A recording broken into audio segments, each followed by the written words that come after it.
Hello hello AMU JMI aspirants, कैसे हैं आप सब? स्वस्थ होंगे और मस्त होंगे। मैं उम्मीद करता हूं आप सब स्वस्थ होंगे और मस्त होंगे। आपका वेलकम है एलसी क्लासेस पे। आप सबको पता है कि एलसी क्लासेस जेएमआई एएमयू की एंट्रेंस की प्रिपरेशन कराता है, साथ ही साथ में हम लोग सीबीएसई बोर्ड्स की भी प्रिपरेशन कराते हैं। और आपको पता है कि हमारा लाइव प्रोसेस चैप्टर चल रहा है जो कि बिल्कुल अपने एंड पर है, यानी कि लेक्चर 6 हम लोगों ने पीछे अपलोड कर दिया था। आज लेक्चर नंबर 7 है जिसमें ट्रांसपोर्टेशन का लास्ट टॉपिक है और एक्सक्रीशन के साथ हम इस चैप्टर को आज बाइंड भी कर देंगे। एक बात और बता दूं आपको कि एएलसी क्लासेस पे केमिस्ट्री क्लासेस भी चल रही थी, बायो की ऑलरेडी मैं ले रहा हूं। आज से आपकी मैथ्स की क्लासेस भी एएलसी क्लासेस पर लाइव हो गई हैं। आप वहां से चैप्टर जो है आपका पोलिनोमियल चैप्टर से स्टार्ट किया है, आप उसको मैथ्स क्लासेस भी आप एलसी क्लासेस एएलसी क्लासेस पर फ्री में देख सकते हैं। ठीक है। और टेस्ट सीरीज के बारे में मैंने आपको अनाउंस कर रखा है लास्ट लेक्चर में कि हमने टेस्ट सीरीज भी लॉन्च की है। अगर आप लोगों को टेस्ट सीरीज के बारे में ज़्यादा मोर डिटेल जाननी है कि कितने टेस्ट होंगे, क्या उसकी फीस है, तो आप हमारे दिए गए नंबर पर कॉन्टैक्ट कर सकते हैं। हमारे contact number and Telegram channel पर भी आप मैसेज कर सकते हैं। आज का लेक्चर देखते हैं हम। आपको पता ही है कि ये जो क्लास चल रही है एएमयू जेएमआई 11th एंट्रेंस के लिए है बेसिकली। इसमें सीबीएसई तो ऑटोमेटिक कवर हो जाता है, क्लास 10 सीबीएसई का ही ये पार्ट पोर्शन है। बस एंट्रेंस बेस्ड हम इसमें क्या है एमसीक्यूज वगैरह को एंट्रेंस पर फोकस करते हैं। तो सीबीएसई तो इसमें आपका बाइंड अप हो रहा है, बोर्ड आपके स्टेट बोर्ड या कोई से भी बोर्ड हो वो तो आपका इसके साथ साथ बाइंड हो जाता है। मेरा वादा है आपसे कि पहली क्लास से ही कि 100% एग्जाम ओरिएंटेड, तो 100% एग्जाम ओरिएंटेड ही पढ़ाया जाएगा आपको।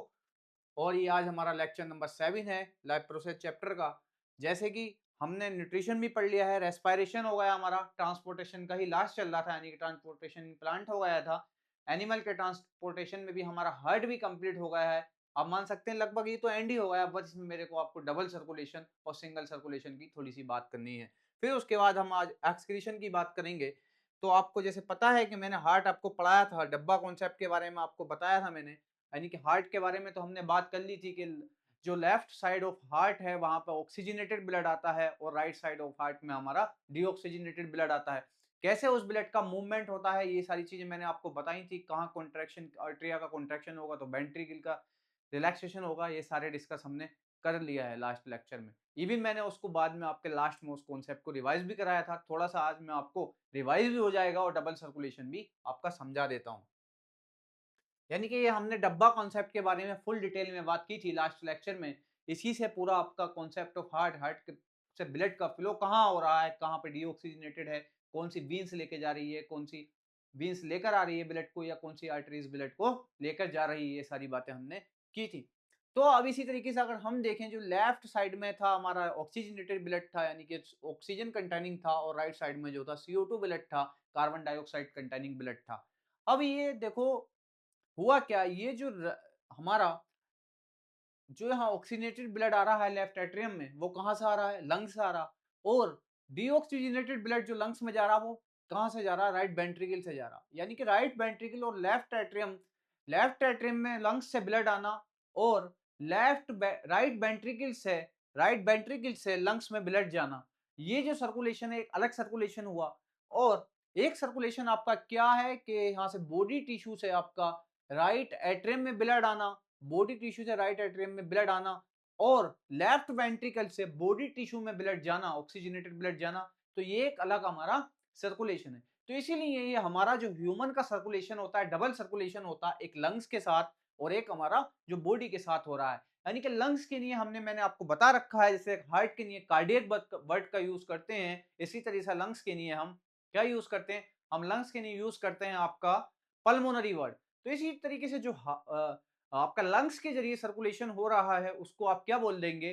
पल्मोनरी सर्कुलेशन बोल देंगे। और जो आपका बॉडी पार्ट से हो रहा है उसको कह देते हैं हम सिस्टमिक सर्कुलेशन। कैसा सर्कुलेशन कह देंगे? Systemic circulation. तो दो सर्कुलेशन हुए। तो ह्यूमन में जो सर्कुलेशन होता है डबल सर्कुलेशन होता है। इसकी क्या सिग्निफिकेंस होंगे अभी आगे हम उनको भी डिस्कस करेंगे। यानी कि डबल सर्कुलेशन है, यहाँ पे मिक्सिंग ऑफ ब्लड नहीं है।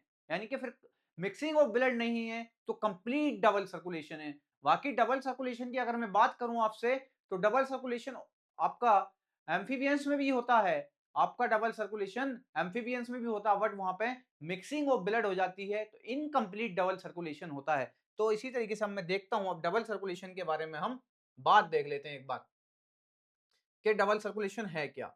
तो डबल सर्कुलेशन मैंने बताया आपको एक बार कि एक इसमें एक सर्कुलेशन पल्मोनरी होता है, एक सर्कुलेशन आपका सिस्टमिक सर्कुलेशन होता है। पल्मोनरी सर्कुलेशन जो है लंग्स के थ्रू होता है और आपका सिस्टमिक सर्कुलेशन बॉडी पार्ट्स के थ्रू होता है। तो लंग्स में जो फ्लो हो रहा है आपका डब्बा कॉन्सेप्ट में आपने देखा, डब्बा डायग्राम में आपने देखा कि भाई कहाँ-कहाँ से हो रहा। तो लंग्स में जो है एक तो लंग्स ला रहे हैं कहाँ पर, लेफ्ट एट्रियम में और राइट वेंट्रिकल इसमें इन्वॉल्व हैं पल्मोनरी सर्कुलेशन में। तो यही यहाँ पर डेफिनेशन है। In this blood completes its circulation from left ventricle to right auricle, यानी कि राइट ओरिकल ये सिस्टमिक सर्कुलेशन है। पल्मोनरी मैंने आप पहले बोल दिया और पल्मोनरी देख लिया। In this blood completes its circulation from right ventricle, यानी कि राइट वेंट्रिकल से डीऑक्सीजनेटेड ब्लड क्या है, कहाँ जा रहा है, लंग्स में फिल्टर होने के लिए, ऑक्सीजनेशन होने के लिए, ठीक। And left Oracle through the lungs, यानी कि जो ये डबल सर्कुलेशन का आपका पल्मोनरी सर्कुलेशन है, ये आपका इसमें इन्वॉल्व कौन होते हैं आपको पता होना चाहिए।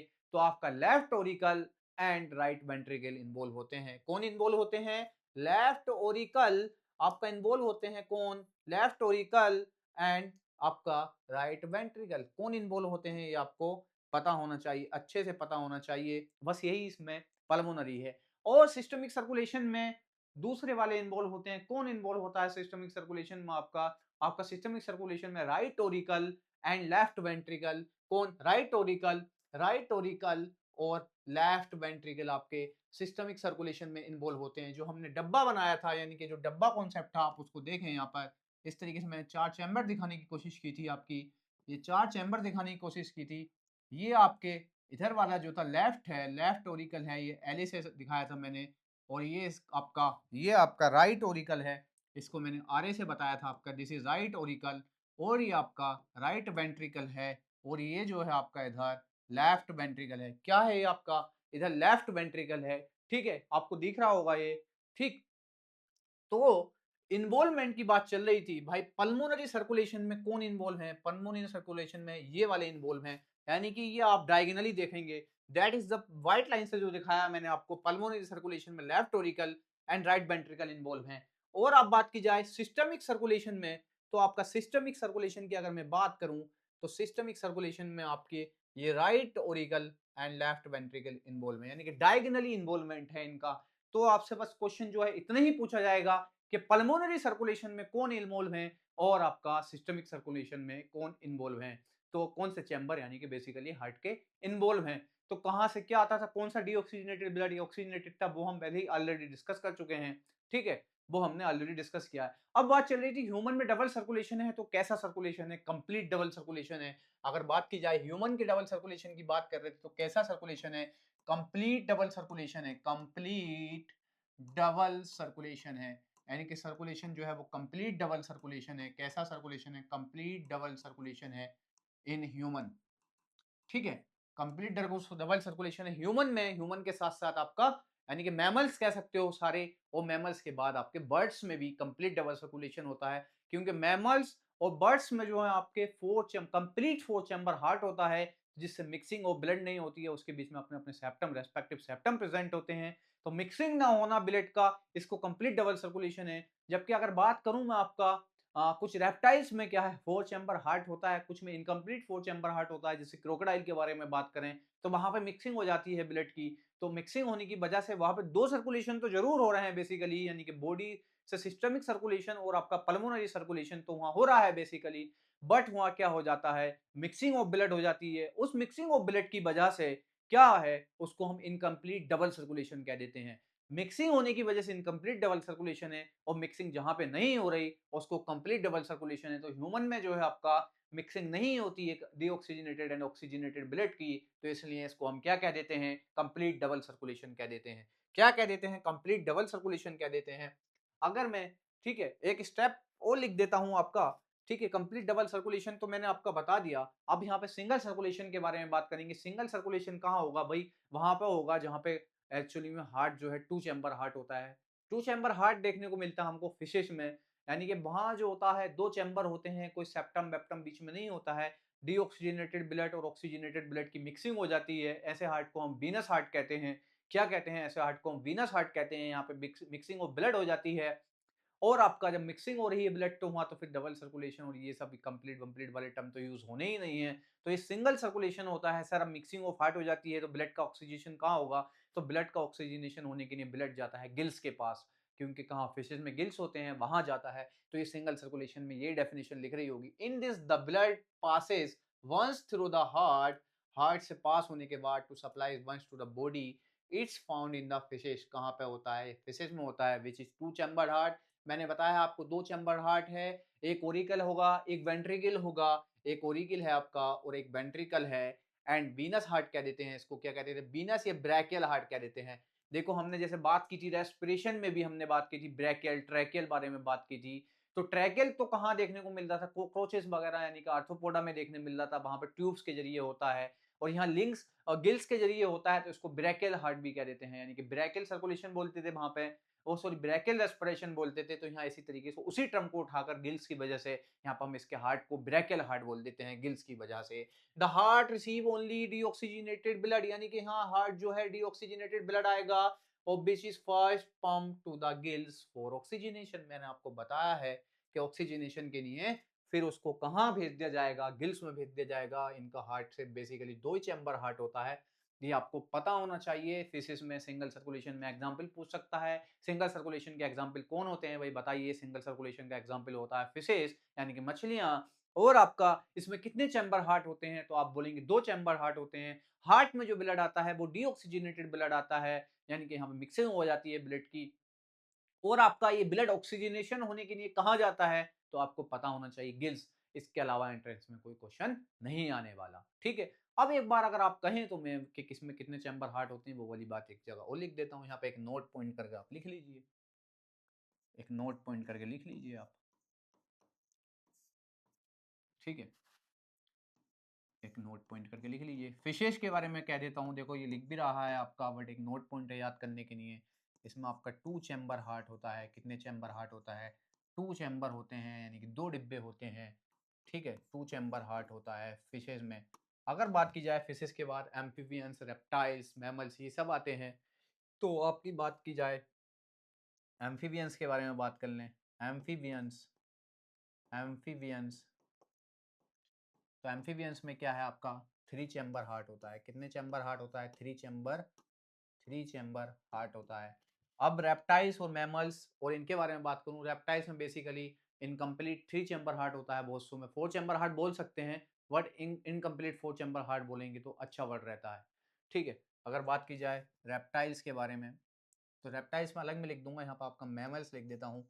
मैमल्स, मैमल्स में यानी कि जिसमें हम आते हैं, ह्यूमंस आते हैं। और वर्ड्स जो होती हैं, ये वर्ड्स जो होती हैं, ये वर्ड्स होती हैं आपकी मैमल्स और वर्ड्स जो हैं, इनका जो है फोर चैम्बर हार्ट होता है। कितने चैम्बर हार्ट होता है? Four chamber.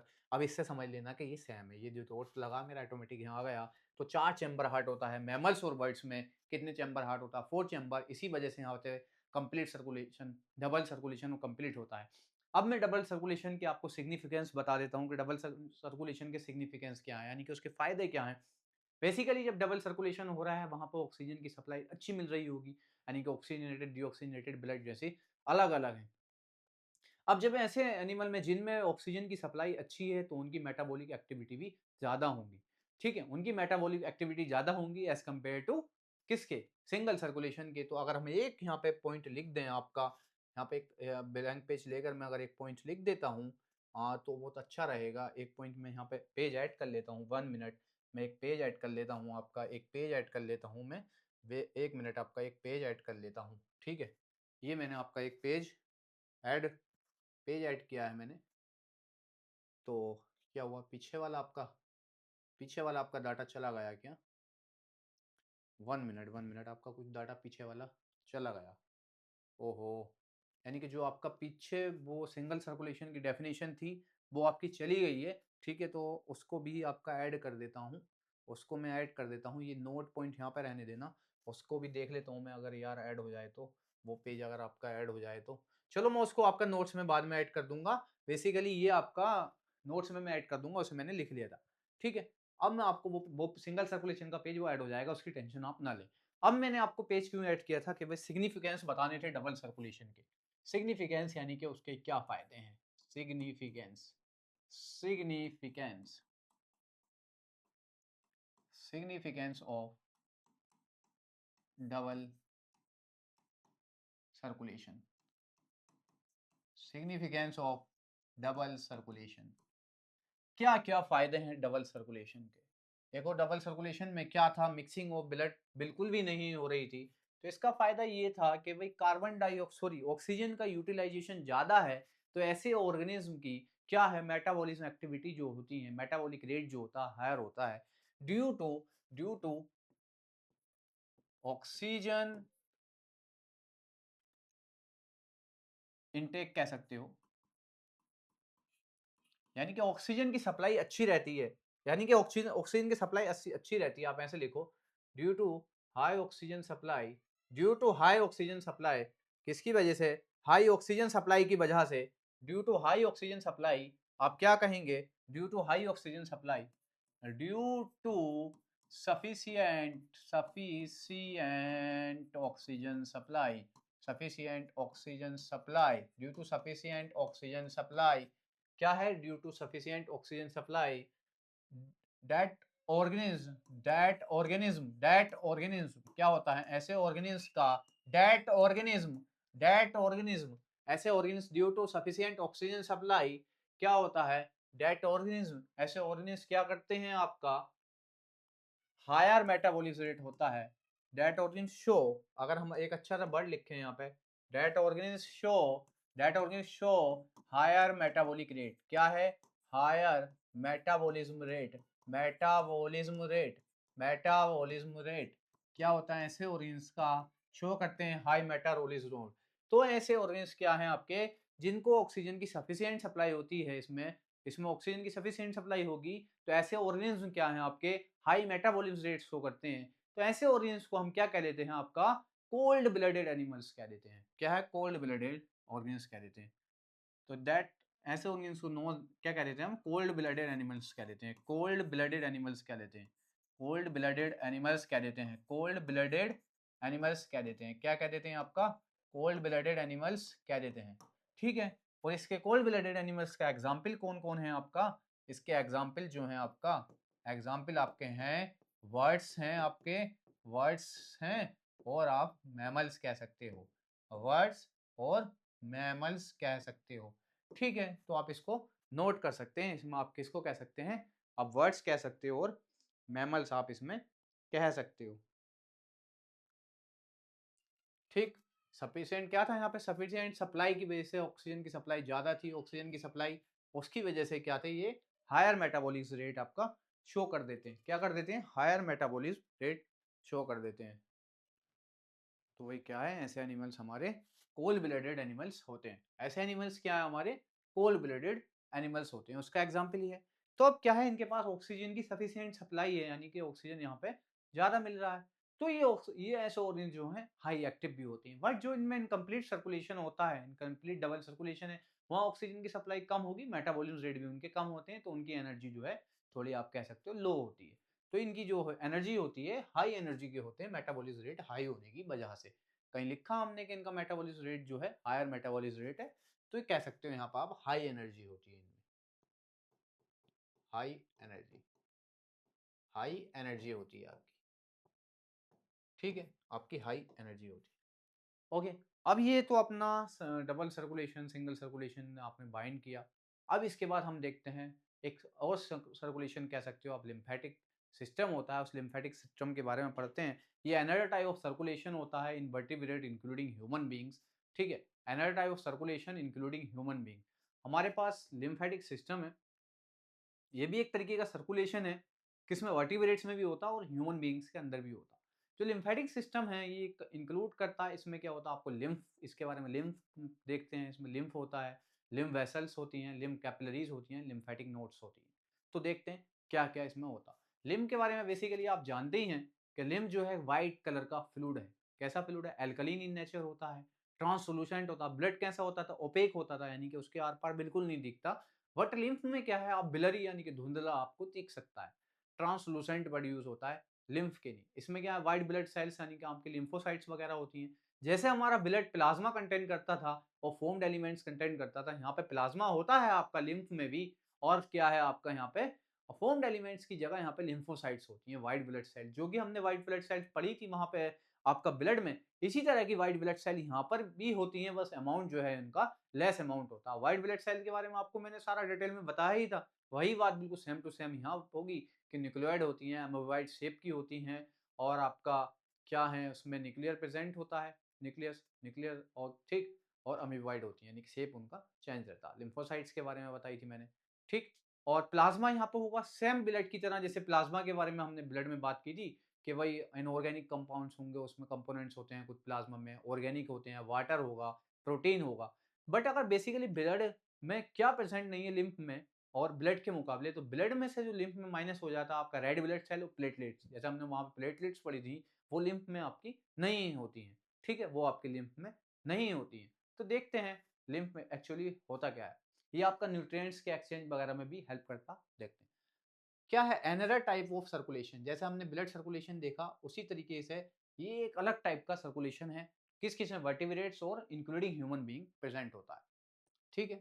Vertebrates including human beings which helps in the transportation of material, मैंने बताया आपको न्यूट्रिएंट्स वगैरह की ये सारी ट्रांसपोर्ट में जो है हेल्प करता है। लिम्फ जो है आपका मिडिल मैन भी कह देते हैं, यानी कि मिडिल मैन कितना काम करता है हमारी बॉडी टिश्यू के बीच में और ब्लड वेसल्स के बीच में, क्या है एक मिडिल मैन, यानी कि बीच का दलाल, ब्रोकर की तरह काम करता है, ठीक है। तो ये जो ट्रांसपोर्टेशन होगी तो लिम्फ ही कराएगा हमारा transportation of material inside the body. Body के अंदर लिम्फ किस किस से मिलकर, वो लिम्फेटिक सिस्टम किस किस से मिलकर बना है, मैंने बताया आपको, lymph, lymph capillaries and lymphatic vessels and आपका lymph node, lymph capillary, lymph vessel and lymph node, ये चार चीजों से मिलकर हमारा लिम्फेटिक सिस्टम बनता है। अगर हम लिम्फ के बारे में बात करें तो मैंने आपको बताया है कि व्हाइट कलर का एक्वस वास्कुलर टिश्यू है, ये भी जैसे ब्लड वास्कुलर टिश्यू था, ये भी वास्कुलर कनेक्टिव टिश्यू है। Lymph is a white connective vascular connective tissue, जैसे हमारा ब्लड कनेक्टिव टिश्यू था, ये भी है। It is a translucent, translucent का मतलब आपको पता होना चाहिए कि ये ब्लरी वाला अपीयरेंस शो करता है, यानी कि अगर इसमें से जो है थोड़ा ब्लरी ब्लरी दिख जाएगा, जैसे कुछ आपने देखा होगा गिलास होते हैं विंडो के, कुछ बिल्कुल ट्रांसपेरेंट होते हैं, कुछ ओपैक होते हैं, कुछ आपके क्या होते हैं ट्रांसलूसेंट होते हैं, कि उससे आप थोड़ा धुंधला धुंधला आपको बाहर का ब्लरी ब्लरी आपको दिख जाता है। तो इसी तरीके से जो है लिम्फ के बारे में, एल्कलीन है भाई, कैसा होता, एल्कलीन होता है, fluid present in the lymph vessels and act as tissue fluid between the blood capillaries and the body tissue, यानी टिश्यू ब्लड का काम करता है ब्लड कैपिलरीज और बॉडी टिश्यू के बीच में, किसके, blood vessels and body tissue के बीच में। तो क्वेश्चन जो आ सकता है वो आ जाएगा कि भाई आपका लिम्फ जो है किसके बीच में एक्ट टेस्ट करता है, बॉडी टिश्यू का। तो उसमें आपको घुमाया जा सकता है, चार ऑप्शन हो सकते हैं, कुछ अलग अलग दे दे, ब्लड वेसल्स दे देगा और आपका लिम्फ वेसल दे देगा, ये कुछ अलग अलग तरीके से आपको घुमा सकता है। तो क्वेश्चन जो है यहाँ से ही आएगा, ठीक। Capillaries and the body tissue किसके बीच का होता है, between blood capillaries and body tissue, blood capillaries and body tissue. अब वो ब्लड वेसल्स करके लिख दे तो उसमें घुमा सकता है, आपको ध्यान रखना कैपिलरीज के बारे में। And the composition like blood, blood की तरह ही कंपोजिशन होता है, lymph is also form two part, जैसे ब्लड हमारा प्लाज्मा और फॉर्म्ड एलिमेंट से था, लिम्फ हमारा प्लाज्मा होगा, बट प्लाज्मा के बाद जो सेकंड एलिमेंट होता है वो लिम्फोसाइट्स होती हैं, लिम्फोसाइट को डब्ल्यूबीसी कहते हैं। अब प्लाज्मा के बारे में अगर बात की जाए तो प्लाज्मा सेम टू सेम बिल्कुल उसी तरीके से होगा, बस थोड़े बहुत अमाउंट वहां पे कम हो जाएंगे, जैसे प्रोटीन वहां पे होती थी ग्लोबुलिन प्रोटीन वगैरह, हम प्रोटीन होगी बट लेस इन अमाउंट होगी। अगर लिम्फ के बारे में बात करें तो लिम्फ के बारे में एक बात मैं ये भी लिख सकता हूँ, आपको कह सकते हो lymph, lymph is equal to, lymph equal to क्या, ब्लड में से माइनस कर दो, क्या क्या माइनस कर दो ब्लड में से भाई, इरेथ्रोसाइट्स यानी कि आरबीसी प्लस प्लेटलेट्स, ठीक है। ये आपका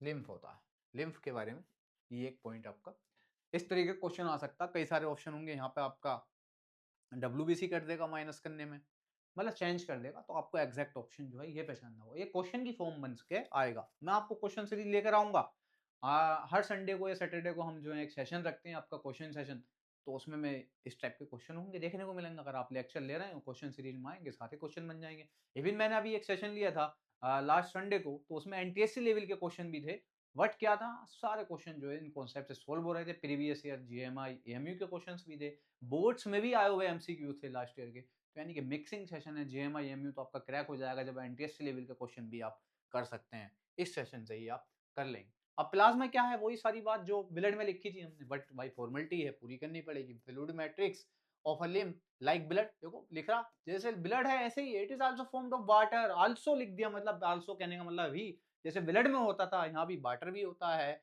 इनऑर्गेनिक इनऑर्गेनिक कंपाउंड्स होते हैं आपके, ऑर्गेनिक कंपाउंड्स होते हैं। व्हाट हैज लेस, यानी कि लेस ऑफ ये calcium phosphorus and proteins than the blood, blood के मुकाबले ये जो है हमारी प्रोटीन्स वगैरह कम होती हैं। ब्लड में मैंने बताया था आपको कौन कौन सी प्रोटीन्स होती हैं, ग्लोबुलर प्रोटीन होती हैं, और आपकी थ्रोम्बोकाइनेस प्रोटीन होती है, कौन सी किसमें, थ्रोम्बिन, जो हेल्प करती है हमारी ब्लड क्लोटिंग, तो वो मैंने ब्लड में बताई थी आपको। ग्लोबुलिन प्रोटीन जो है डिफेंस मैकेनिज्म में हमारी हेल्प करती है, ह्यूमन हेल्थ एंड डिसीज में आप उसको डिस्कस करोगे, ठीक है। अब देखते हैं हम ल्यूकोसाइट्स, व्हाइट ब्लड सेल्स, तो मैंने वहाँ पढ़ाया था आपको, वहाँ तो फॉर्म्ड एलिमेंट्स प्लेटलेट्स भी था आपका, और ल्यूकोसाइट्स के मैंने आपको वहाँ पे क्या बताए थे, इवन टाइप्स भी बताए थे भाई, कि ग्रेनुलोसाइट्स हैं, ग्रेनुलोसाइट्स हैं, तो वो सारी डिटेल बताई थी, MLA, और आपको बेंजी वाली ट्रिक भी मैंने वहाँ पर यूज़ की थी, आप देख सकते हैं उस लेक्चर में। तो ये भी है, ये वाइटिस हैं, अमीवॉइड है, यानी कि इनका जो शेप है वो कोई फिक्स शेप नहीं होता, जैसे अमीबा का शेप होता है ना, सीडोपोडिया मूवमेंट शो करते हैं, सिमिलरली ये भी करते हैं। न्यूक्लिएटेड है क्योंकि जो हमारी आरबीसीज होती है, मैच्योर आरबीसीज, उनके पास न्यूक्लियस नहीं होता है, ए न्यूक्लिएट होती है, तो ये न्यूक्लिएटेड है, ध्यान रखना होगा आपके, यानी कि इनके पास न्यूक्लियस है, ये न्यूक्लिएटेड सेल्स हैं आपकी। क्वेश्चन यहाँ से तो आएगा, which is floating in plasma, plasma float करती हैं, these are similar those of blood, blood की तरह है, बस क्या है नंबर यहाँ पे less in number as compare to blood, blood में इनका नंबर ज्यादा होता है, यहाँ पे इनका नंबर कम होगा। सेम लिम्फ की वही कहानी थी, ठीक है, आपके लिम्फ की वही कहानी थी। अब हमने क्या था, ये हमारा जो ट्रांसपोर्टेशन था, यानी कि ट्रांसपोर्ट हो चैप्टर का थर्ड टॉपिक जो था वो लगभग खत्म हो गया। अब एक्सक्रीशन की बात करेंगे, बट एक बार हम ब्लड प्रेशर को देख लेते हैं। ब्लड प्रेशर क्या होता है, ब्लड प्रेशर जो हमारी ब्लड वेसल्स हैं उसकी बॉल्स पर, यानी कि उनकी ब्लड वेसल की जो दीवारें हैं उन पे जो प्रेशर लगता है उसी को ब्लड प्रेशर कहते हैं। कौन लगाएगा, ब्लड लगाएगा, एक्चुअली बात से।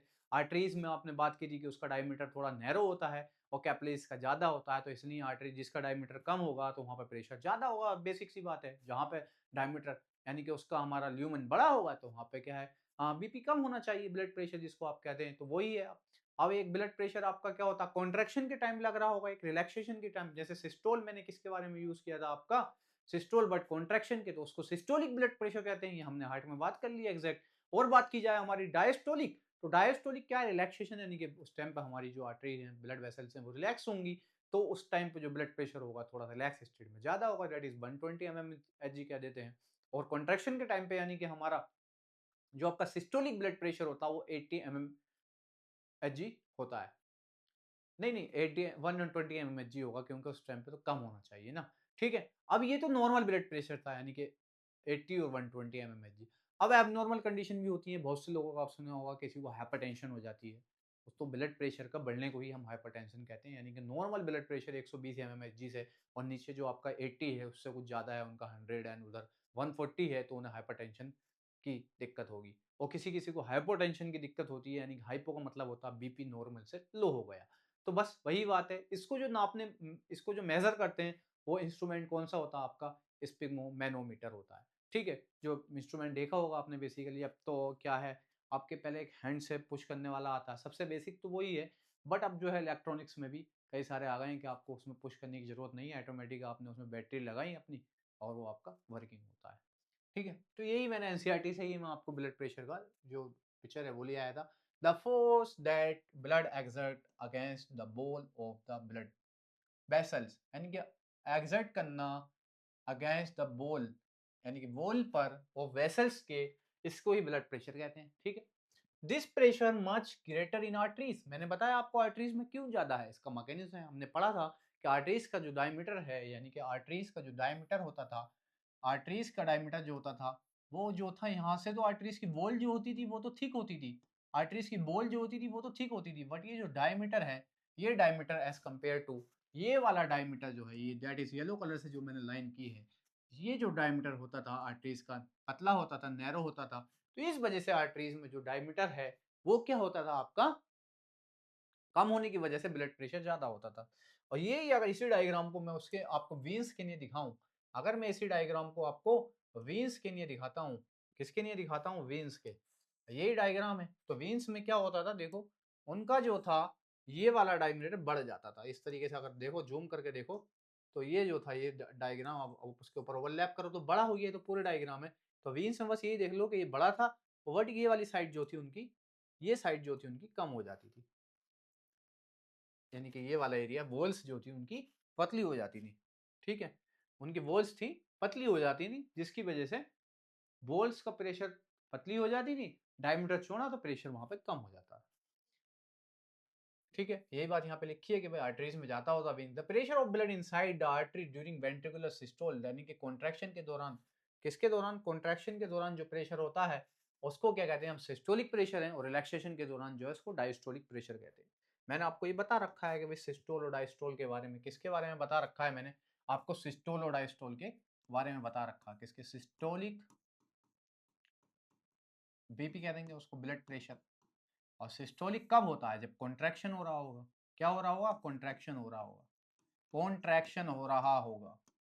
ठीक है, जब आपका कॉन्ट्रैक्शन हो रहा होगा उसको हम क्या कह देंगे, आपका सिस्टोलिक ब्लड प्रेशर कह देंगे। और डायस्टोलिक ब्लड प्रेशर जो है आपका रिलैक्सेशन के दौरान है, इसका systolic pressure and pressure artery during ventricular diastole relaxation is called diastolic pressure. The normal systolic pressure यानी कि जो कॉन्ट्रैक्शन के दौरान होगा आपका वो 120 mmHg होगा, और डायस्टोलिक ब्लड प्रेशर यानी रिलैक्सेशन के दौरान जो होगा वो खाली आपका 80 mmHg होगा। तो अगर नॉर्मल कंडीशन की बात चल रही है तो ये कितना होता है, 120 mmHg। ठीक है, 120 mmHg होता है किसका, सिस्टोलिक वाला। और आपकी बात की जाए किसकी, डायस्टोलिक की बात यहाँ पे लिख देता हूं मैं आपकी, किसकी, डायस्टोलिक की बात यहाँ पे लिख देता हूँ, डायस्टोलिक, डाय डायस्टोलिक, डायस्टोलिक गलत हो गई ना स्पेलिंग,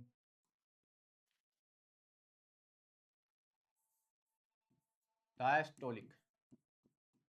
ठीक है, डायस्टोलिक बीपी के बारे में अगर बात लिखोगे आप, तो इसमें क्या है, ये रिलैक्सेशन के टाइम हो रहा होगा। यहाँ पे जो हमारी बीन्स हैं, आर्टरीज हैं, वो रिलैक्स होंगी, रिलैक्सेशन। ठीक है,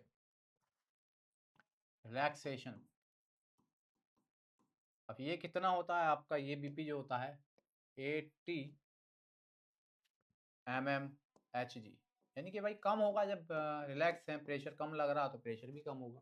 अब ये देखो, ये रबड़ वाला होता था, हम इसको पुश करते थे, ये हमारा स्पाइगनोमैनोमीटर होता है, इसके बारे में लिख रहे, the blood pressure measured with instrument is called sphygmomanometer. ये इंस्ट्रूमेंट का नाम आपको पता होना चाहिए।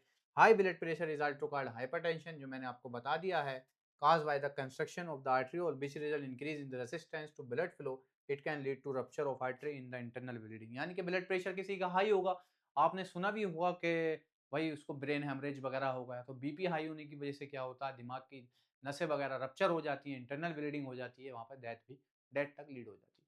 तो बीपी हाई होने से क्या है, आर्टरीज का ब्लड प्रेशर बढ़ जाता है, तो उससे इंटरनल ब्लीडिंग हो जाती है, जिससे काफ़ी सारी डेथ तक हो जाती है, आपकी डेथ हो जाती है। ठीक है, तो ये टॉपिक तो बिल्कुल हमारा ट्रांसपोर्टेशन का खत्म हो गया है। अब लास्ट टॉपिक है आज इस चैप्टर का ही लास्ट टॉपिक है, एक्सक्रीशन। वो हो जाएगा, ज़्यादा लंबा टॉपिक नहीं है, ज़्यादा कोई डिटेल नहीं है। एक्सक्रीशन का मतलब क्या होता है, एक्सक्रीशन का मतलब क्या होता है, देखो मैं आपको बताऊं। जैसे हमारा जो नाइट बेस्ड बने, यानी कि जो पहले तो हमें ह्यूमन एक्सक्रीटरी सिस्टम देखेंगे, एक्सक्रीशन होता क्या है, उसकी जरूरत क्यों है, उसको हम समझ लेते हैं। एक्सक्रीशन ये है कि जो हमने खाना खाया, अब उस खाने को एब्जर्व किया, अब उसमें से भी कुछ हमारे बेस्ट बने। तो एक जो बेस्ट बने, यानी कि अनडाइजेस्टेड फूड जो बेस्ट हुआ, अनडाइजेस्टेड फूड यानी कि जो हमने खाना खाया और जो डाइजेस्ट नहीं हुआ, वो वेस्ट बना, वो एक्सक्रीशन नहीं है, वो एक्चुअली में कहलाता आपका इजेशन। ठीक है, उस प्रोसेस को कहते हैं इजेशन, यानी कि जो हमारा फीकल मैटर बना है, यानी कि तो वो तो हो गया आपका इजेशन। बट एक्सक्रीशन में क्या है, अब एक्सक्रीशन में ये है कि यूरिन का आपने नाइट्रोजिनस बेस्ड का आउटपुट आपने बाहर किया, तो इनसे इसको कहते हैं एक्सक्रीशन। ठीक है, अब देखते हैं क्या था। जैसे आपका आपने देखा होगा न्यूक्लिक एसिड होते हैं, प्यूरिन्स होती हैं आपकी, तो उन प्यूरिन्स का भी आ, उसमें से कुछ वेस्ट निकले, नाइट्रोजन के वेस्ट निकले, उनको आउट करना, तो वो आपका एक्सक्रीशन कहलाता है। तो एक्सक्रीशन, अगर ह्यूमन एक्सक्रीशन एक्सक्रीटरी सिस्टम की बात करें, तो ह्यूमन एक्सक्रीटरी सिस्टम क्या क्या कंसिस्ट करता है, किडनी होती है, यूरिटर होता है, यूरिनरी ब्लेडर होगा, यूरिथ्रा होगा। तो किडनी जो है मेजर ह्यूमन एक्सक्रीटरी सिस्टम का पार्ट होती है, किडनी दो होती हैं, वो सारी चीजें हम डिटेल में आगे देखते हैं कि भाई एक्सक्रीशन होता क्या है। The process of expelling out of non gas is nitrogenous based like ammonia, यानी कि इन वेस्ट को आउट करना, किसको, non gaseous nitrogenous waste like ammonia, urea, uric acid etcetera, ठीक है, इनको आउट करना, ये हमारा एक्सपेल आउट यानी बाहर कर देना एक्सक्रीशन। ये एक्सपेल आउट कैसे हो रहा भाई, किडनी के थ्रू होता हुआ हो रहा है। किडनी हमारी एक्सक्रीशन में मेन रोल अदा करती है। Along with excess of water, यानी कि जो बॉडी में फालतू का वाटर है उसको भी एक्सक्रीट करते हैं, ठीक है, उसको भी एक्सक्रीट करते हैं। Salts and pigments out of the body. अभी पिगमेंट कौन से हो सकते हैं, हीमोग्लोबिन वगैरह पिगमेंट हो सकते हैं, जो हमारे रेस्पिरेटरी पिगमेंट है वो पिगमेंट यहाँ पे हो सकते हैं, जैसे हेमोग्लोबिन है, कॉल्ड एक्सक्रीशन। और कह रहे हैं main aim to excretion is to keep constant, यानी कि हमारा मेन एम यही है एक्सक्रीशन करना, कि हम अपनी बॉडी के केमिकल्स को कांस्टेंट रखें, यानी कि उनकी तादाद ना बढ़े और ना उनकी तादाद घटे। इस प्रोसेस को ऐसे मेंटेन करना अपने मतलब केमिकल्स को बॉडी के, तो इसको हम होम्योस्टेसिस कह देते हैं। क्या कह देते हैं, होम्योस्टेसिस कह देते हैं। The main aim to excretion is to keep constant internal internal chemical composition, that is balance करना, इसको balance of the body fluids, जो बॉडी फ्लूइड्स में है हमारे, उसको हम कह देते हैं होम्योस्टेसिस। क्या कह देते हैं, होम्योस्टेसिस कह देते हैं। एक्सक्रीशन और इजेशन में फर्क पता होना चाहिए। एजेशन में अनडाइजेस्टेड फूड को एक्सपेल आउट कर रहे हैं, ठीक है, यहाँ पर हमारे नॉन गैसियस नाइट्रोजिनस बेस्ड जैसे यूरिया है, यूरिक एसिड है, ये है।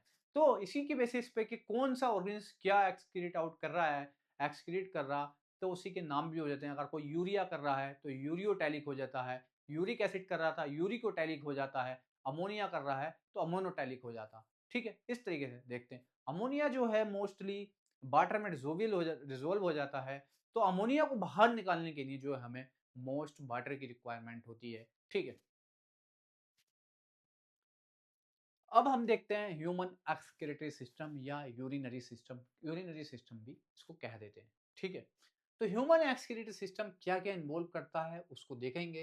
यानी कि ह्यूमन एक्सक्रीटरी सिस्टम मेनली जो इन्वॉल्व करता है आपका किडनी करता है। अगर बात करें आप ह्यूमन एक्सक्रीटरी में सिस्टम में इन्वॉल्व कौन कौन होता है, ह्यूमन एक्सक्रीटरी एक्सक्रीटरी सिस्टम और यूरिनरी सिस्टम जो है, यानी कि आप कहो क्या क्या कंसिस्ट करता है, तो आप कहोगे consist consist human excretory system consist one kidney, यानी कि pair of kidney, pair of pair of pair of kidney and ureter, ये भी पेयर में ही होते हैं, pair of ureter and third is urinary bladder, ये सिंगल होता है भाई, यूरिन जिसमें यूरिन स्टोर होता है temporary, urinary urinary bladder urinary bladder urinary bladder and number 4 आता है आपका यूरेथ्रा, यानी कि यूरेथ्रा वो आपकी ओपनिंग होती है जहां से आप आउट करते हैं किसका, यूरिन का, यूरेथ्रा। और यहाँ पे इन मेल स्पर्म भी जो है यूरेथ्रा से ही आउट होता है, यूरेथ्रा यूरेथ्रा, ठीक है, यूरेथ्रा। बाकी इसका यूरेथ्रा का साइज क्या होता है ये आप पढ़ोगे ह्यूमन रिप्रोडक्शन में, कि as compare to female, male में यूरेथ्रा का साइज जो होता है लंबा, लेंथ जो है उसकी ज्यादा होती है as compare to female, urethra length जो होती है ज्यादा होती है। तो ठीक है, यही था आपका। यहाँ पे ये आपकी किडनी दिखा रखी है, ये किडनी की लोकेशन क्या होती है, बेसिकली मेन ऑर्गन तो किडनी है। अगर किडनी के बारे में बात करें तो किडनी की लोकेशन क्या होती है, किडनी जो होती है हमारी आपकी अब अपर एब्डोमेन पार्ट में होती हैं आपकी, और किधर होती हैं, जो हमारी रीढ़ की हड्डी यानी कि वर्टिब्रल कॉलम है उसके डोर्सल साइड में ये आपकी होती हैं, डोर्सली लोकेटेड होती हैं, ये आपकी किडनी है, ठीक है। ये जो आपकी राइट किडनी है वो थोड़ी सी राइट किडनी लोअर होती है as compare to left kidney, ठीक है। तो ये पेयर ऑफ किडनी थी, आपको दिखा भी रखा है, देखो राइट किडनी आप देख भी रहे होंगे, पिक्चर ऐसे है जैसे मैं खड़ा हूँ, पिक्चर ऐसे ही है, तो राइट किडनी आप देखें तो ये राइट किडनी जो है लोअर है और लेफ्ट किडनी के मुकाबले, as compare to left kidney, right kidney is lower, ठीक है, राइट किडनी लोअर दिख रही है आपको, ये this is right and this is left, तो ये आपको देखने को भी मिल रहा हो। ये आपकी किडनी है, ये लेफ्ट किडनी है इधर वाली, ठीक है, मैंने बता दिया आपको राइट किडनी है इधर, ये राइट किडनी है आपकी, ये कौन सी किडनी है, ये राइट किडनी है, ये आपकी राइट किडनी है, ठीक है, ये आपकी राइट किडनी किडनी है, और उधर लेफ्ट किडनी है, जो राइट किडनी है लोअर है as compare to left kidney, ठीक है। एक पेयर ऑफ किडनी आपके प्रेजेंट है, किडनी कैसी शेप की होती हैं, तो मैं एक मिनट किडनी ही के बारे में बात कर लेते हैं। तो यहाँ जो मैंने ये आपको कंसिस्ट बताएं कि कौन कौन से ह्यूमन रेस्पिरेटरी सिस्टम में पार्ट होते हैं, यानी कि एक्सक्रीटरी सिस्टम में। एक बार उनको समझ लेते, किडनी थी, किडनी के बाद आपका ये दिस इज यूरिटर, ये आपके जो पाइप आ रहे हैं दो, ये पेयर में आपके, ये क्या है मेरे भाई, यूरिटर हैं, ठीक है, ये आपके यूरिटर हैं। इसी तरीके लेफ्ट यूरिटर है और ये राइट यूरिटर है। और ये फिर उसके बाद आपका यूरिनरी ब्लैडर आता है, ये पाउच लाइक स्ट्रक्चर होता है जहाँ पे टेम्परेरी ब्लड और सॉरी टेम्परेरी यूरिन आपका स्टोर होता है।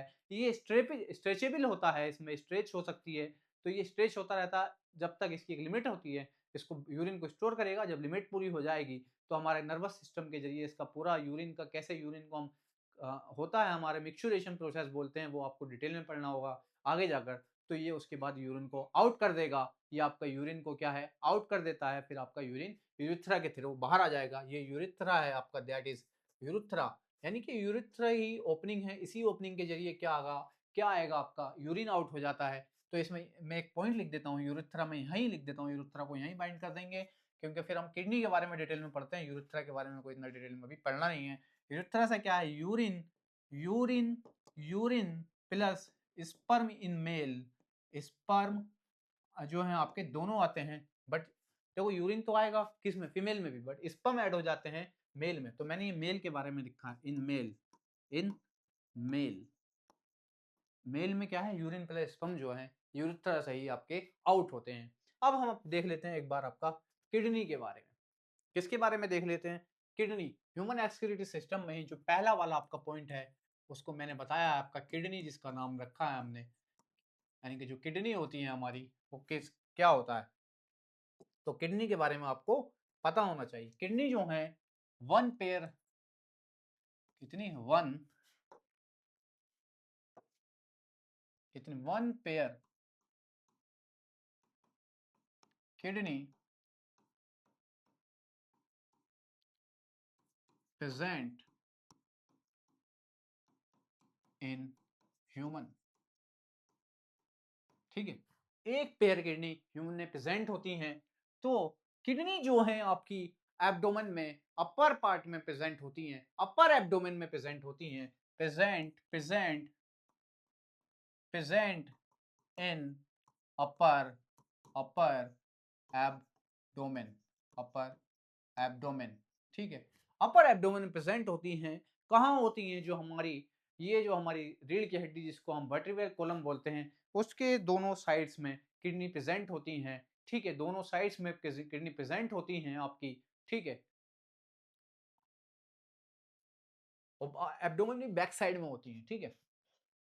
अब बात करते हैं कि भाई जो हमारी एक किडनी है, लेफ्ट किडनी, कौन सी kidney, sorry right kidney, right kidney, right kidney, right kidney जो होती है is slightly, is slightly, slightly, slightly lower, lower than, lower than right kidney, किससे, राइट किडनी से स्लाइटली लोअर होती है, ठीक है, right kidney lower than slightly, किससे, आपकी लेफ्ट किडनी। यहाँ दोनों जगह राइट लिख दोगे तो फिर कैसे काम चलेगा, दोनों जगह राइट हो गया, कोई नहीं, इसको कहते हैं स्लिप ऑफ टंग एंड, ये लिखने के हमारे जो गलती हो जाती है इसको, right kidney is slightly lower than left kidney,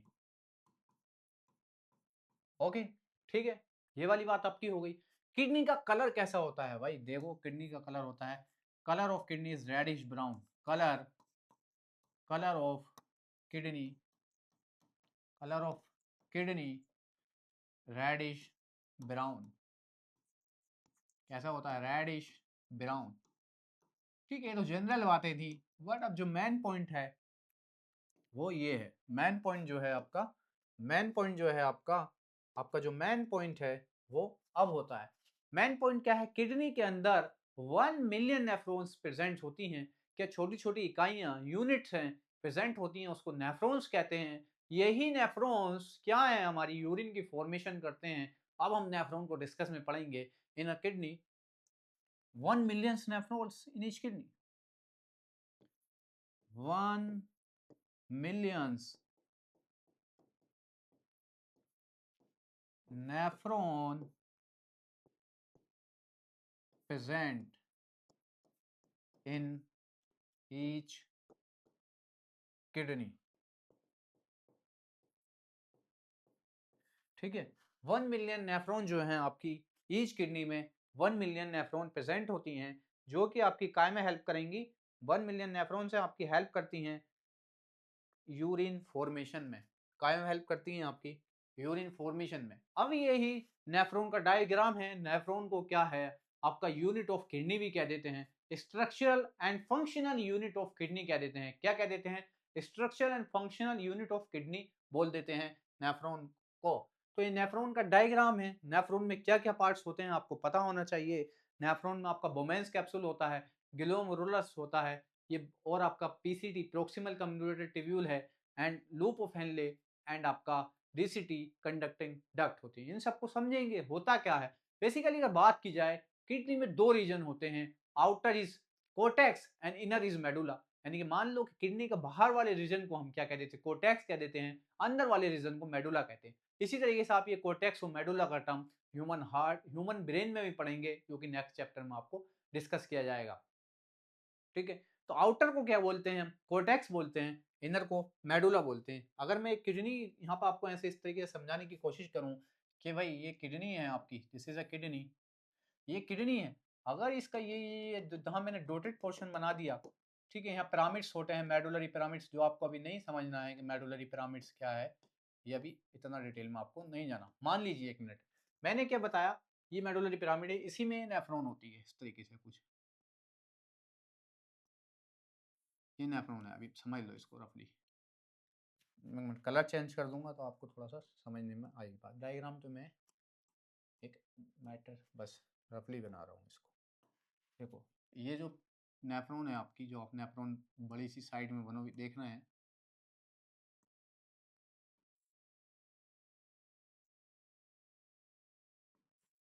ये जो नेफ्रॉन देख रहे हैं ये है, ये नेफ्रॉन। तो इस नेफ्रॉन का जो ऊपर ट्यूबुलर पार्ट है ना, जो इसका ट्यूबुलर पार्ट होता है, अगर इस ट्यूबुलर पार्ट को मैं आपको दिखाऊं, यहाँ पे भी एक लाइन बनाकर अगर आपको दिखाऊं कि भाई ये एक ट्यूबुलर पार्ट है, ये मान लो, तो ये ट्यूबुलर पार्ट का एक अलग पार्ट हो गया, तो ये एक अलग पार्ट हो गया। अगर मैं एक लाइन सही से खींच ही लेता हूँ, मतलब एक साल लाइन ही मैं इसकी बिल्कुल स्ट्रेट लाइन के नहीं, 1 मिनट में यूज कर लेता हूँ थोड़ी टेक्नोलॉजी, तो अच्छा रहेगा। क्या है भाई, ये है, ठीक है, ये मैंने लाइन का यूज ही कर लिया। तो ये जो अपर वाला पार्ट है इसको बोल देते हैं हम कोर्टेक्स, और ये अंदर जो पार्ट है मेडुला। तो किडनी में नेफ्रॉन की लोकेशन कुछ इस तरीके से होगी कि ये जो इसके अपर वाले पार्ट हैं, यानी कि ट्यूबुलर पार्ट हैं, जो ट्यूब्यूल वाले पार्ट हैं इसमें, उनको जिनको हम नेफ्राइटिक ट्यूब्यूल बोलते हैं, अभी आगे समझेंगे। तो ये पार्ट जो है बाहर वाले रीजन में होते हैं, उस रीजन को हम क्या कह देते हैं, कोर्टेक्स कह देते हैं। क्या बोल देते हैं, कोर्टेक्स। और जो अंदर का रीजन है, ये जो अंदर का रीजन है, इसको बोल देंगे हम मेडुला। तो बाहर का रीजन कौन सा है, अगर मैं इसको एक शेड दे देता हूँ, कोई एक शेड दे देता हूँ, आप मान लीजिए मैं उसको येलो शेड दे देता हूँ, तो ये कोर्टेक्स को मैं एक येलो शेड दे देता हूँ, क्या है ये, इस तरीके से समझो आप,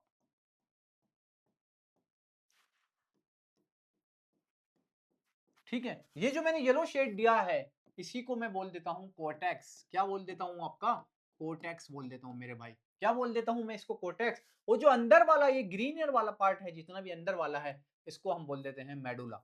मेडुला, क्या बोल देते हैं इसको, हम इसको बोल देते हैं मेडुला।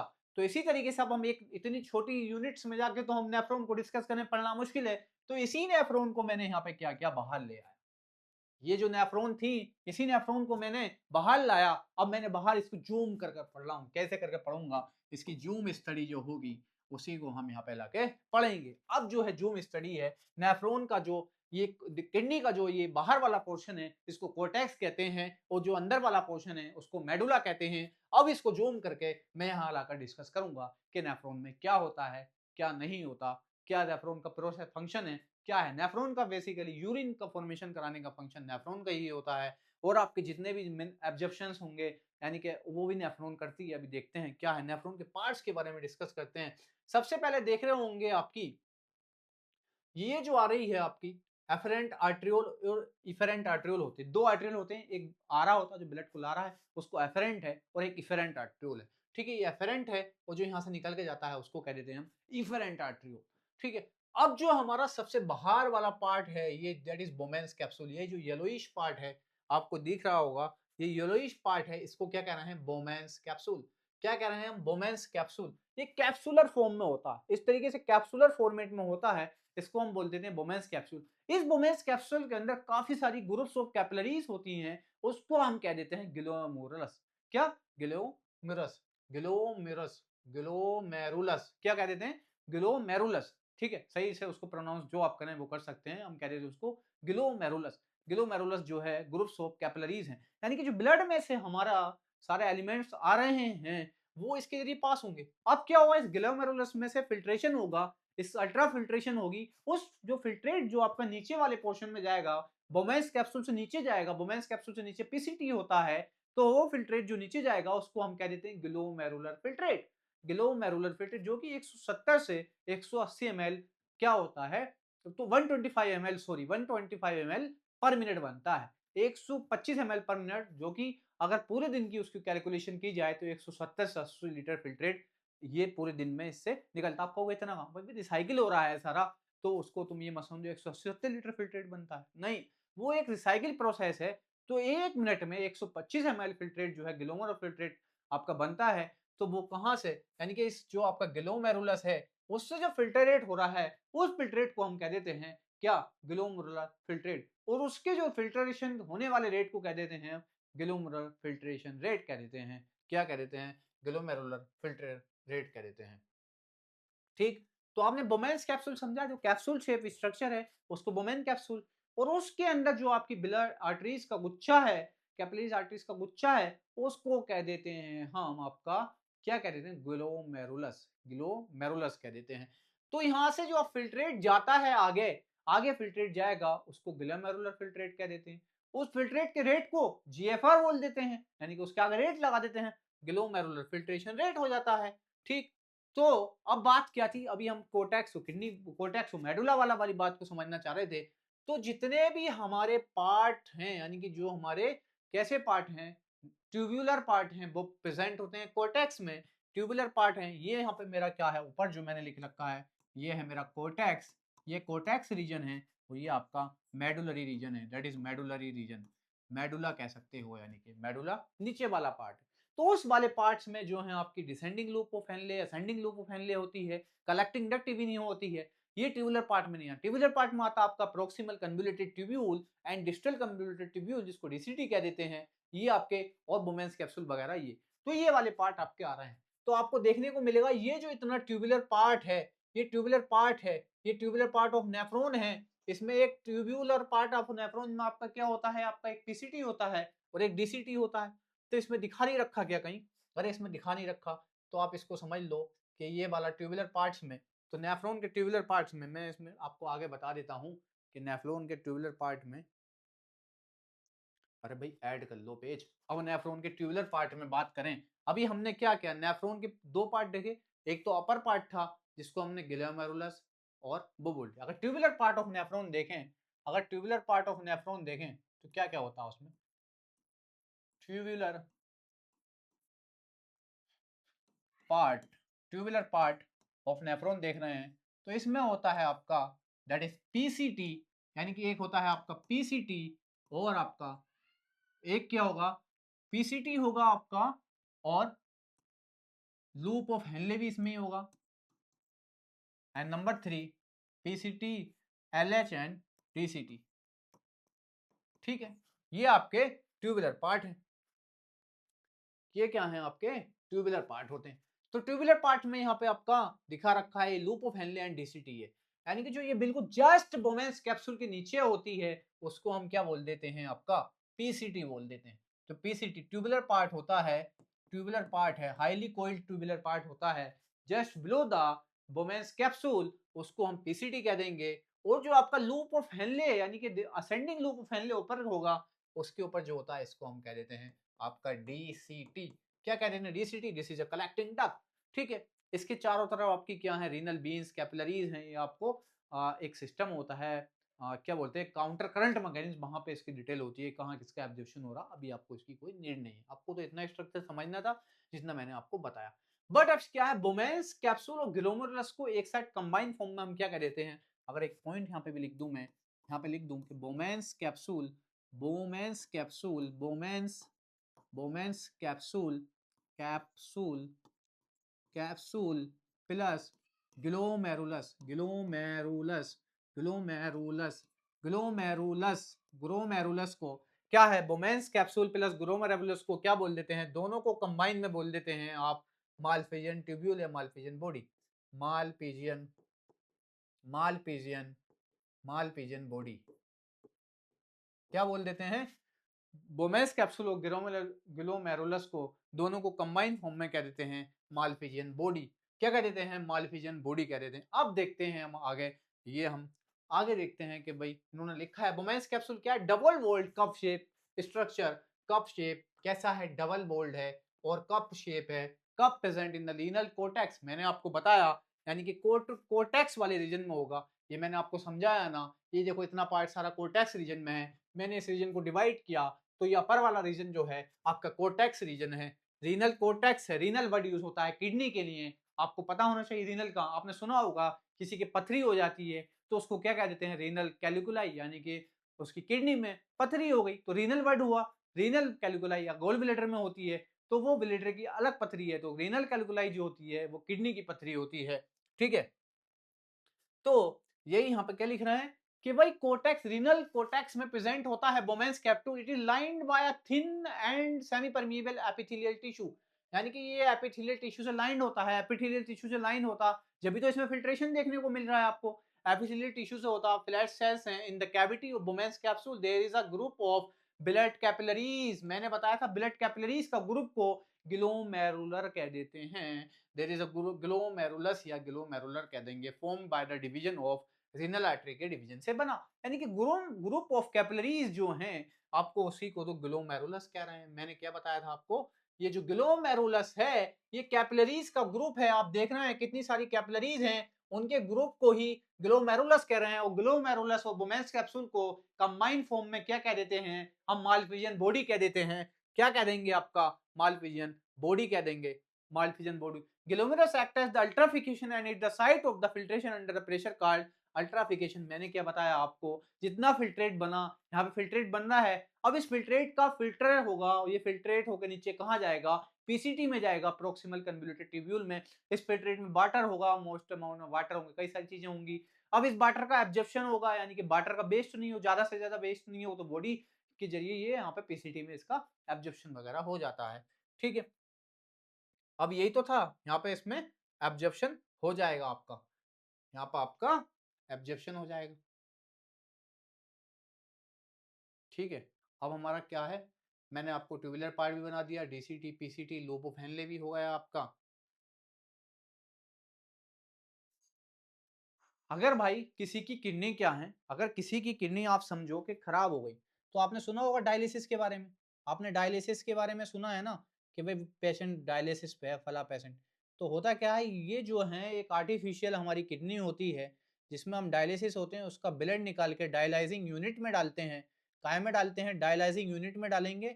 और उसके ब्लड को, जो उसके ब्लड में, किडनी का काम क्या था, किडनी का काम था कि आपका जो आपके हार्मफुल सब्सटेंस थे उन्हीं को, तो किडनी क्या थी, निकाल रही थी आपकी। तो उन हार्मफुल सब्सटेंस को अब इस डायलाइजिंग यूनिट की हेल्प से आपका, इस डायलाइजिंग यूनिट की हेल्प से आपका उन हार्मफुल सब्सटेंस को बाहर निकाला जाता है। उन्हीं हार्मफुल सब्सटेंस को इस डायलाइजिंग यूनिट की हेल्प से बाहर निकाला जाएगा। तो kidney is a vital organ for survival, survival के लिए यानी कि वाइटल ऑर्गन है। Several factor like infection, injury की वजह से किडनी कभी कभी खराब हो जाती है। अब किसी किडनी खराब हो गई तो उसको ये डायलिसिस प्रोसेस कराना होता है। तो इसमें क्या होता है, blood flow kidney reduce the activity of the kidney, kidney की एक्टिविटी खत्म हो जाती है जब किसी किडनी वो हो जाती है आपकी इंजरी। अब जो पॉइजनस बेस्ड थे, ये नाइट्रोजनस बेस्ड, ये सारी ये पॉइजनस थे, यानी कि नाइट्रिक एसिड और ये सब यूरिक एसिड वगैरह, आपका अमोनिया वगैरह, ये तो पॉइजनस है।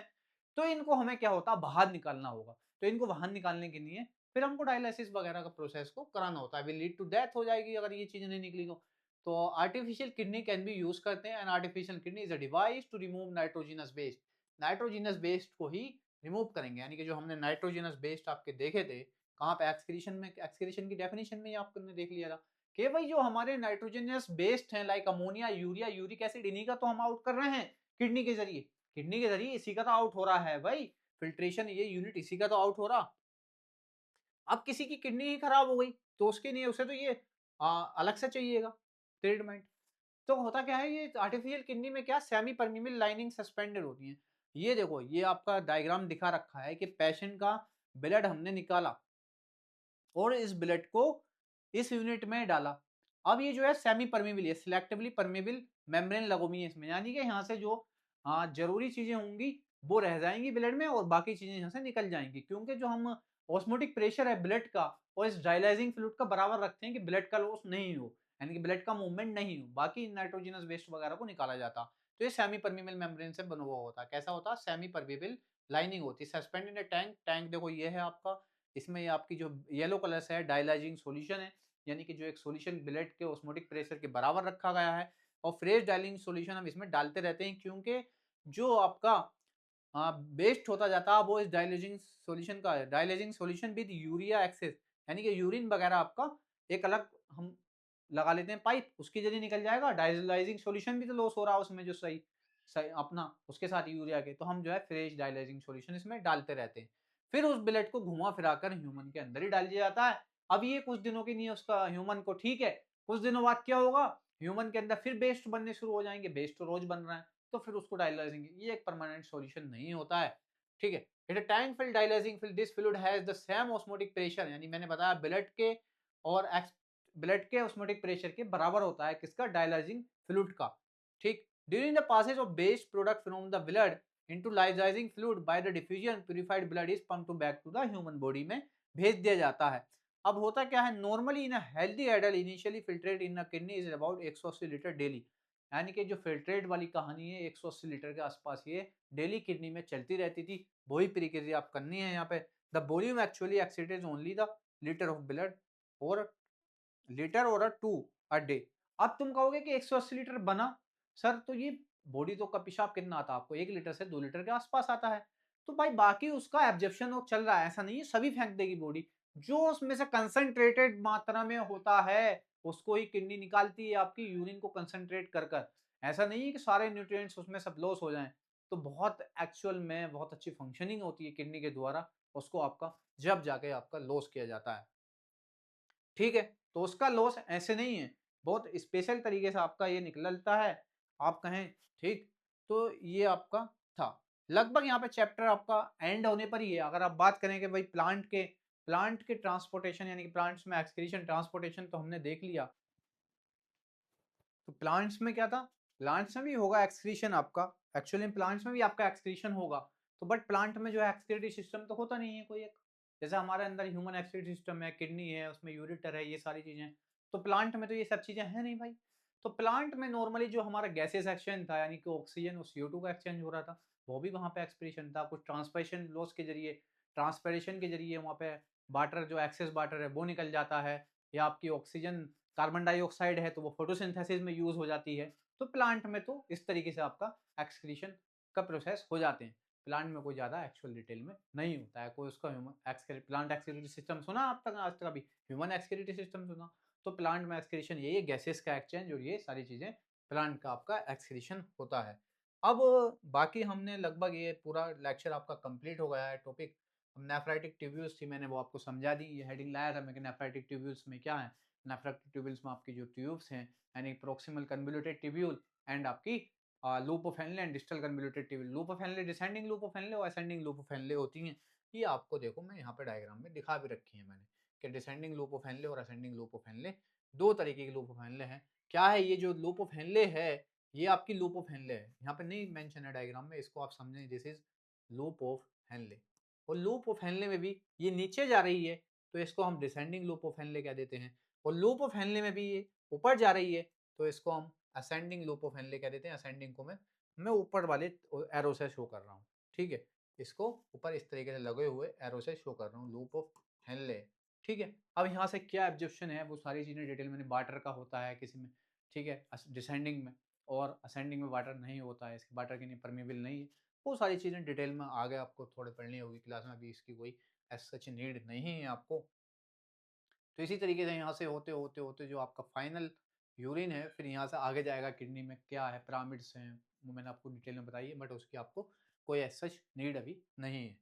ठीक है, लूप ऑफ हेनले में भी आप देख सकते हैं, दो होती हैं आपकी, descending loop of Henle and आपका ascending loop of Henle, loop of Henle, ठीक है। बाकी DCT is distal convoluted tubule, यहाँ पे जो एब्जॉर्प्शन होता है, यहाँ पे कंडीशनल एब्जॉर्प्शन वगैरह होता है, तो ये भी आपको कोई ज़्यादा डिटेल में समझने की नहीं, एनसीईआरटी में है ही नहीं ये सारी चीज़ें। आपको इतने पार्ट्स वगैरह के बारे में मैंने बता दिया और आपको नेफ्रॉन के बारे में थोड़ा डिटेल डिस्कशन दे दिया, ठीक है।